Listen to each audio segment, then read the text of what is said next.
ভালোবাসা কি? আমরা সবাই বলি ভালোবাসা মানে অনুভূতি, আবেগ, রোম্যান্স। কিন্তু আসলে কি তাই?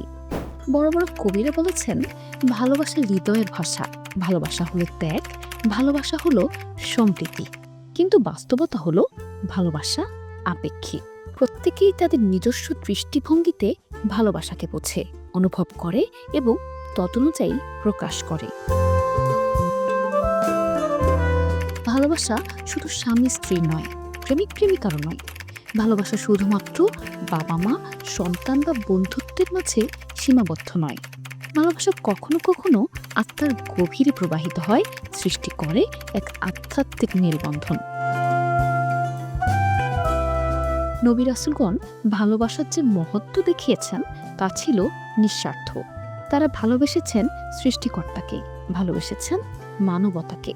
কিন্তু ইতিহাসের এক অন্য প্রান্তে দেখা যায় ভালোবাসার অন্য রূপ। কেউ ভালোবেসেছে ক্ষমতাকে, কেউ ভালোবেসেছে লোভকে। ফেরাউন ভালোবাসত, কিন্তু সেটা ছিল ক্ষমতার প্রেম।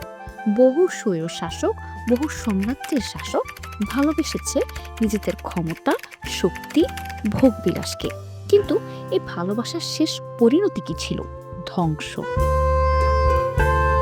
আজ আমরা ভালোবাসাকে কি বানিয়ে ফেলেছি? ভালোবাসার নামে আমরা বাবা মায়ের অধিকার ভুলে যাই, সন্তানদের অতি আদর করে তাদের ধ্বংসের দিকে ঠেলে দেই। সৃষ্টিকর্তাকে মনে করি শুধু স্বর্গ পাওয়ার জন্যই ডাকার কেউ। আমরা কি ভুলে গেছি ভালোবাসা মানে শুধু নিজের স্বার্থ পূরণ করা নয়?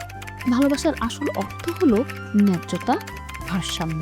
ভালোবাসার মানে দায়িত্ব, সঠিক পথে চলার অনুপ্রেরণা। ভালোবাসতে শিখুন, কিন্তু ন্যায্যতা বজায় রেখে। সৃষ্টিকর্তাকে ভালোবাসুন কৃতজ্ঞতা দিয়ে, শুধু বিনিময়ে কিছু পাওয়ার আশায় নয়। বাবা মাকে ভালোবাসুন তাদের সম্মানের জন্য, শুধু সমাজের চোখে ভালো দেখানোর জন্য নয়। সন্তানকে ভালোবাসুন শৃঙ্খলার সাথে, যাতে সে সত্যিকারের মানুষ হয়ে ওঠে। ভালোবাসা মানে ত্যাগ, ভালোবাসা মানে দায়িত্ব, ভালোবাসা মানে শুধু নেয়া নয়, দেয়াও। ভালোবাসা মানে স্বার্থ নয়, বরং পরস্পরের প্রতি শ্রদ্ধা। ভালোবাসা মানে সঠিক পথে থাকা। আজ ভালোবাসা দিবসে নিজেকে প্রশ্ন করুন, আপনার ভালোবাসা কতটা ন্যায্য, কতটা শুদ্ধ?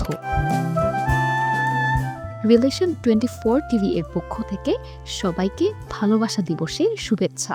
ভালোবাসুন, তবে দায়িত্ব নিয়ে। ভালোবাসুন, তবে ন্যায্যতার সঙ্গে। ভিডিওটি ভালো লাগলে লাইক, কমেন্ট এবং শেয়ার করুন, এবং আমাদের চ্যানেল সাবস্ক্রাইব করতে ভুলবেন না।